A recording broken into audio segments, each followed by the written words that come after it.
അടുത്ത നമുക്ക് എടുക്കാനുള്ളത് nuclear fusion reactions ആണ്. നമ്മൾ ഫിഷനിൽ എന്തായിരുന്നു പറഞ്ഞത്? ഒരു ഹെവി ന്യൂക്ലിയെ സ്പ്ലിറ്റ് ചെയ്ത് സ്മോളർ ന്യൂക്ലിയസ് ആയിട്ട് മാറുന്ന പ്രോസസ് ആയിരുന്നു ന്യൂക്ലിയർ ഫിഷൻ എന്ന് പറയുന്നത്. അതിന്റെ ജസ്റ്റ് ഓപ്പോസിറ്റ് ആണ് ന്യൂക്ലിയർ ഫ്യൂഷനിൽ നടക്കുന്നത്. അതായത് ലൈറ്റർ ആയിട്ടുള്ള ന്യൂക്ലിയകൾ കമ്പൈൻ ചെയ്തിട്ട് ഒരു ഹെവി ന്യൂക്ലിയ ആയിട്ട് മാറുന്നു. ആ പ്രോസസ് ആണ് ന്യൂക്ലിയർ ഫ്യൂഷൻ എന്ന് പറയുന്നത്. Okay, the formation of the heavy nuclei as of helium പോലെയുള്ള ഒരു ഹെവി ന്യൂക്ലിയർ ഫോം ചെയ്യാണ് from lighter nuclear as of hydrogen പോലെയുള്ള കുറച്ച് ലൈറ്റർ ന്യൂക്ലിയർ കമ്പൈൻ ചെയ്തിട്ട് ഹെവി ന്യൂക്ലിയർ ആയിട്ടുള്ള ഹീലിയം ഫോം ചെയ്യുന്നത് പോലെ സ്മോളർ ടു ഹെവിയർ ആവുന്ന ആ ടൈപ്പ് ഓഫ് ന്യൂക്ലിയർ റിയാക്ഷൻസിനെയാണ് ന്യൂക്ലിയർ ഫ്യൂഷൻ റിയാക്ഷൻ എന്ന് പറയുന്നത്. നമ്മളൊരു എക്സാമ്പിൾ പറയുകയാണെന്നുണ്ടെങ്കിൽ ഓക്കെ, രണ്ട്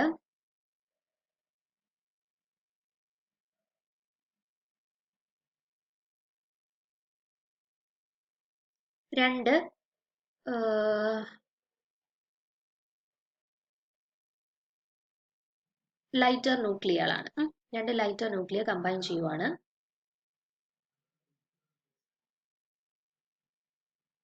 hydrogen mass number 2, atomic number 1.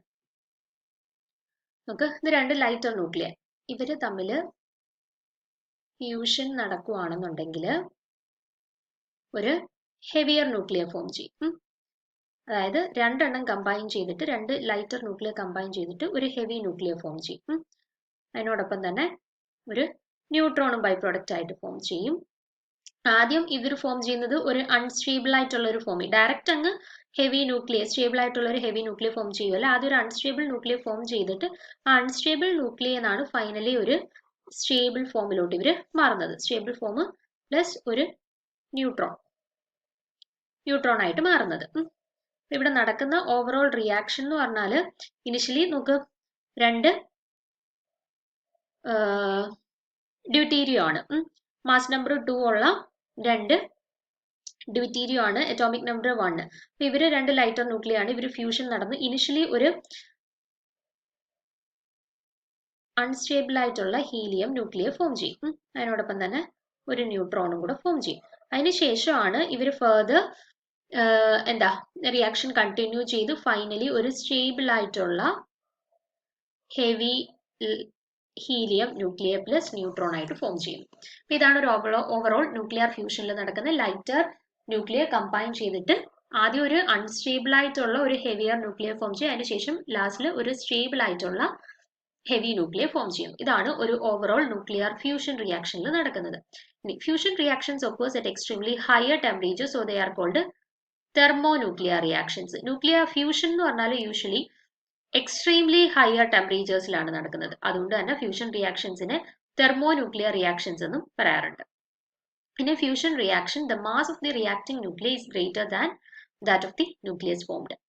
പിന്നെ ഇവിടെ ഓർത്തിരിക്കേണ്ട കാര്യം, നമ്മളിവിടെ ഫോം ചെയ്യുന്ന പ്രോഡക്റ്റ് ഉണ്ടല്ലോ, പ്രോഡക്റ്റിന്റെ മാസ് എന്ന് പറഞ്ഞാൽ കമ്പൈൻ ചെയ്യുന്ന റിയാക്ടന്റിന്റെ മാസിനെ കമ്പയർ ചെയ്യുമ്പോൾ എങ്ങനെയാണെന്ന് പറഞ്ഞത്? Mass of the reacting nuclear ആണ് ഗ്രേറ്റർ. അതായത് ഫോം ചെയ്യുന്ന പ്രോഡക്റ്റിന്റെ മാസ് എന്ന് പറഞ്ഞാൽ ഈ കമ്പൈൻ ചെയ്ത ആളുകളുടെ ടോട്ടൽ മാസിനെക്കാട്ടിൽ കുറഞ്ഞ മാസമുള്ള പ്രോഡക്റ്റ് ആയിരിക്കും ഇവിടെ ഫോം ചെയ്യുന്നത്. അപ്പം എന്തുകൊണ്ടായിരിക്കും ആ ഡിഫറൻസ് വന്നത്? യൂഷ്വലി രണ്ടുപേര് കമ്പൈൻ ചെയ്തിട്ട് ഒരു പ്രോഡക്റ്റ് ഫോം ചെയ്താൽ ഇതേ മാസമുള്ള ആളുകൾ തന്നെ ആയിരിക്കണ്ടേ ഇവിടെ ഫോം ചെയ്യുന്നത്. പക്ഷെ ന്യൂക്ലിയർ ഫ്യൂഷനിൽ നമ്മൾ മാസ് കമ്പയർ ചെയ്തപ്പോഴത്തേന് റിയാക്ട് ചെയ്തവരുടെ മാസിനെക്കാട്ടിൽ കുറഞ്ഞ മാസമുള്ള പ്രോഡക്റ്റ് ആണ് ഫോം ചെയ്യുന്നതായിട്ട് കണ്ടത്.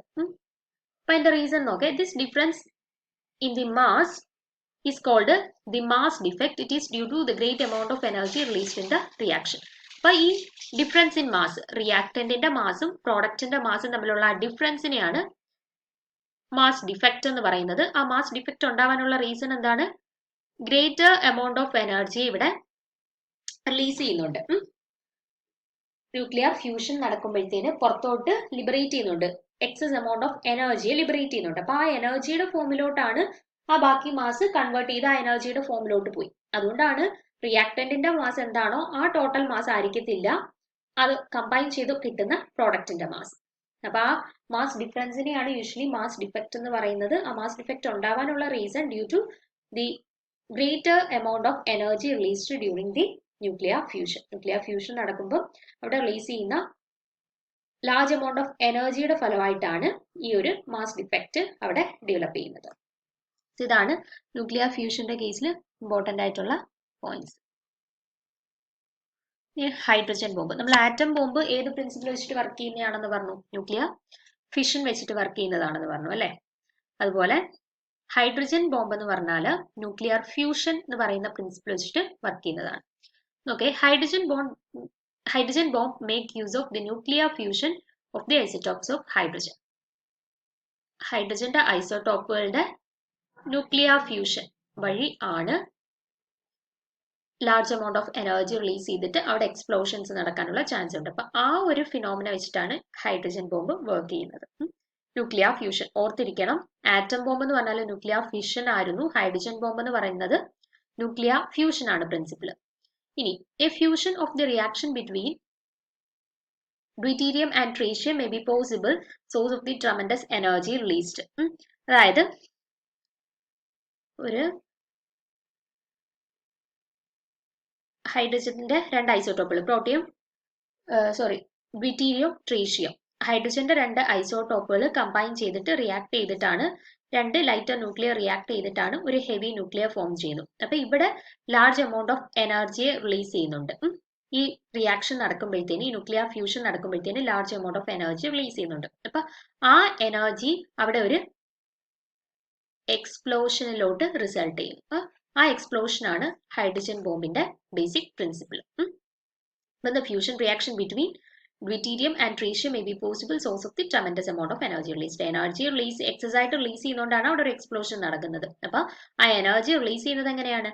ഹൈഡ്രജന്റെ ഐസോടോപ്പുകൾ തമ്മിൽ ഫ്യൂഷൻ റിയാക്ഷൻസ് നടത്തിയിട്ടാണ് എക്സസ് ഓഫ് എനർജി റിലീസ് ചെയ്യുന്നത്. ആ എക്സസ് ഓഫ് എനർജി അവിടെ എക്സ്പ്ലോഷൻസിന് കാരണമൊന്നും. അതാണ് basic principle of hydrogen bomb. The explosion of this bomb is more powerful than the fission bomb or atomic bomb. Atomic ബോംബുമായിട്ട് കമ്പയർ ചെയ്യുമ്പോഴത്തേന് hydrogen ബോംബാണ് കൂടുതൽ പവർഫുൾ. ഹൈഡ്രജൻ ബോംബാണ് യൂഷ്വലി എക്സ്പ്ലോഷൻ വെച്ച് നോക്കുമ്പോഴത്തേന് അറ്റോമിക് ബോംബിനെക്കാട്ടിലും കൂടുതൽ പവർഫുൾ ആയിട്ടുള്ളത്. അപ്പം ജസ്റ്റ് ഇത്രയും കാര്യങ്ങൾ ഓർത്തിരിക്കുക. തിരിഞ്ഞു പോരുത് അറ്റോമിക് ബോംബും ഹൈഡ്രജൻ ബോംബും ഏത് പ്രിൻസിപ്പിൾ വെച്ചിട്ടാണ് വർക്ക് ചെയ്യുന്നത് എന്നുള്ള കാര്യങ്ങൾ. പിന്നെ ഹൈഡ്രജൻ ബോംബ് അറ്റോമിക് ബോംബിനെക്കാട്ടിൽ എക്സ്പ്ലോഷൻ പവർ കൂടുതലുള്ളവരാണ്. ഈ ലാസ്റ്റ് സോളാർ എനർജി, ഇത് ഇമ്പോർട്ടൻ്റ് ആണ്. സോളാർ എനർജി ന്യൂക്ലിയർ ഫ്യൂഷൻ ആണ് പ്രിൻസിപ്പിൾ. സോളാർ എനർജി, സണ്ണിൽ നിന്നുള്ള എനർജി റിലീസ് ചെയ്യുന്നത് ന്യൂക്ലിയർ ഫ്യൂഷന്റെ ഫലമായിട്ടാണ്. അപ്പോൾ ഫിഷനുമായിട്ട് റിലേറ്റ് ചെയ്തിട്ട് നമ്മൾ പഠിച്ചത് ഏതാ? ഫിഷനുമായിട്ട് റിലേറ്റ് ചെയ്ത് പഠിച്ചത് ആറ്റം ബോംബിന്റെ പ്രിൻസിപ്പിള്. ഫ്യൂഷനുമായിട്ട് റിലേറ്റ് ചെയ്തിട്ട് പഠിച്ചത് ഹൈഡ്രജൻ ബോംബിന്റെ പ്രിൻസിപ്പിളും സോളാർ എനർജി. പിന്നെ അതുപോലെ തന്നെ ന്യൂക്ലിയർ റിയാക്ടേഴ്സ് നമ്മൾ ഫിഷന്റെ കേസിൽ പഠിച്ചു. അപ്പൊ ആറ്റം ബോംബ്, ന്യൂക്ലിയർ റിയാക്ടേഴ്സ് ഫിഷനുമായിട്ട് റിലേറ്റ് ചെയ്തിട്ടുള്ള പ്രിൻസിപ്പിളാണ് വർക്ക് ചെയ്യുന്നത്. ഫ്യൂഷനുമായിട്ട് റിലേറ്റ് ചെയ്ത പ്രിൻസിപ്പിൾ വർക്ക് ചെയ്യുന്നത് ഹൈഡ്രജൻ ബോംബിൽ സോളാർ എനർജിയുടെ കേസിൽ. അപ്പൊ നോക്ക്, the overall reaction consist of the fusion of 4 hydrogen nuclei to form helium nuclear. അപ്പോൾ സോളാർ എനർജി യൂഷ്വലി റിലീസ് ചെയ്യുന്ന ആ പ്രോസസ്സിൽ നടക്കുന്നത് 4 ഹൈഡ്രജൻ ന്യൂക്ലിയൈ ഫ്യൂഷൻ നടന്ന് ഒരു ഹീലിയം ന്യൂക്ലിയൈ ഫോം ചെയ്യുന്നു. ആ ഒരു റിയാക്ഷന്റെ ഫലമായിട്ടാണ് സോളാർ എനർജി റിലീസ് ചെയ്യപ്പെടുന്നത്. ഓവറോൾ റിയാക്ഷൻ എഴുതി കാണിക്കാം.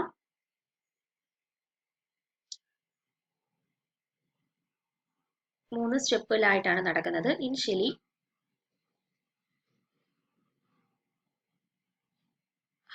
രണ്ട് ഹൈഡ്രജൻ ന്യൂക്ലിയൈ കമ്പൈൻ ചെയ്തിട്ട് ഹൈഡ്രജന്റെ ഒരു ഐസോടോപ്പ് ഫോം ചെയ്യും, പ്ലസ് ഒരു പൊസിട്രോണും കൂടെ റിലീസ് ചെയ്യും. -1 ആയിരുന്നെങ്കിൽ ഇലക്ട്രോൺ ആയിരുന്നു, ഇവിടെ +1 ആണ്. സോ പൊസിട്രോണും കൂടെ റിലീസ് ചെയ്യും. രണ്ടാമത്തെ സ്റ്റെപ്പില് ഹൈഡ്രജന്റെ ഐസോടോപ്പ് ഡ്യൂറ്റീരിയം, ഫസ്റ്റ് സ്റ്റെപ്പിൽ ഫോം ചെയ്ത ഐസോടോപ്പ് അടുത്ത ഒരു ഹൈഡ്രജന്റെ ന്യൂക്ലിയായിട്ട് കമ്പൈൻ ചെയ്തിട്ട് ഹീലിയം 3 ഫോം ചെയ്യും. അടുത്ത സ്റ്റെപ്പിൽ, ഈ സെക്കൻഡ് സ്റ്റെപ്പിൽ ഫോം ചെയ്ത ആള് അടുത്ത ഹൈഡ്രജൻ ന്യൂക്ലിയുമായിട്ട് റിയാക്ട് ചെയ്തിട്ട് ഒരു ഹീലിയം 4 ന്യൂക്ലിയൈ ഫോം ചെയ്യും. പ്ലസ് ഒരു പൊസിട്രോണും കൂടെ എമിറ്റ് ചെയ്യും. സോ ഈ കേസിൽ നമ്മൾ ഓവറോൾ റിയാക്ഷൻ എഴുതുവാണെന്നുണ്ടെങ്കിൽ 4 ഹൈഡ്രജന്റെ ന്യൂക്ലിയല്ലേ പ്രോട്ടിയം 4 പേരല്ലേ കമ്പൈൻ ചെയ്തിരിക്കുന്നത്. So 4H11 gives helium 42 plus 2 positron. ഇതാണ് ഓവറോൾ നടക്കുന്ന reaction. Overall solar energy release ചെയ്യുന്ന റിയാക്ഷൻ. ഓക്കെ, 3 സ്റ്റെപ്പിലായിട്ടാണ് നടക്കുന്നത്. ഫസ്റ്റ് സ്റ്റെപ്പിൽ എന്താ നടന്നത്? 2 പ്രോട്ടിയം 2 ഹൈഡ്രജൻ ന്യൂക്ലിയകൾ തമ്മിൽ ഫ്യൂസ് ചെയ്തിട്ട് ഹൈഡ്രജന്റെ ഒരു ഐസോടോപ്പ് ഫോം ചെയ്തു. ഐസോടോപ്പ് പ്ലസ് ഒരു പൊസിട്രോൺ റിലീസ് ചെയ്തു. അടുത്ത സ്റ്റെപ്പിൽ എന്ത് ചെയ്തു? ഈ ഫസ്റ്റ് സ്റ്റെപ്പിൽ ഫോം ചെയ്ത ഹൈഡ്രജന്റെ ഐസോടോപ്പ് ഡ്യൂറ്റീരിയം അടുത്ത ഒരു ഹൈഡ്രജൻ ന്യൂക്ലിയായിട്ട് കമ്പൈൻ ചെയ്തിട്ട് ഹീലിയം 3 ഫോം ചെയ്തു.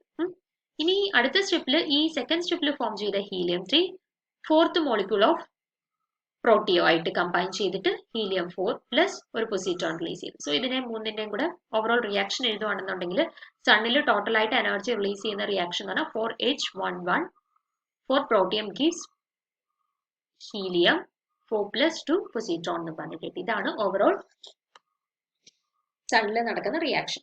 ന്യൂക്ലിയർ ഫ്യൂഷൻ വഴിയാണ് സോളാർ എനർജി പ്രൊഡ്യൂസ് ചെയ്യുന്നത്. സോ ആ സ്റ്റെപ്പുകളാണ് കാണിച്ചിരിക്കുന്നത്. ഇത്രയാണ് മെയിൻ ആയിട്ട് ഈ ചാപ്റ്ററിൽ പഠിച്ചിരിക്കേണ്ട കാര്യങ്ങൾ. പറഞ്ഞ ഇത്രയും കാര്യങ്ങൾ നോക്കുക. അപ്പൊ ഇവിടെ ലാസ്റ്റിൽ പറഞ്ഞ ക്ലാസ്സിലുള്ളത് ഇമ്പോർട്ടന്റ് ആണ്. ന്യൂക്ലിയർ ഫിഷൻ എന്താണെന്ന് അറിഞ്ഞിരിക്കണം, ഫ്യൂഷൻ എന്താണെന്ന് അറിഞ്ഞിരിക്കണം, ന്യൂക്ലിയർ ചെയിൻ റിയാക്ഷൻസ് എന്താണെന്ന് അറിഞ്ഞിരിക്കണം, ഫിഷന്റെ പ്രിൻസിപ്പിൾ വഴി വർക്ക് ചെയ്യുന്നത് എന്തൊക്കെയാണ്, ഫ്യൂഷന്റെ പ്രിൻസിപ്പിൾ വഴി വർക്ക് ചെയ്യുന്നത് എന്തൊക്കെയാണ്, എക്സാമ്പിൾസ് അതെല്ലാം ഒത്തുവച്ചിരിക്കുക. അപ്പൊ ഇതൂടെ ആയപ്പോഴത്തേന് ഈ ചാപ്റ്ററിലെ ഇമ്പോർട്ടന്റ് ആയിട്ട് പഠിച്ചിരിക്കേണ്ട കാര്യങ്ങളെല്ലാം ഒരുവിധം കംപ്ലീറ്റ് ആണ്. അപ്പൊ ഇത്രയും കാര്യങ്ങൾ നോക്കുക.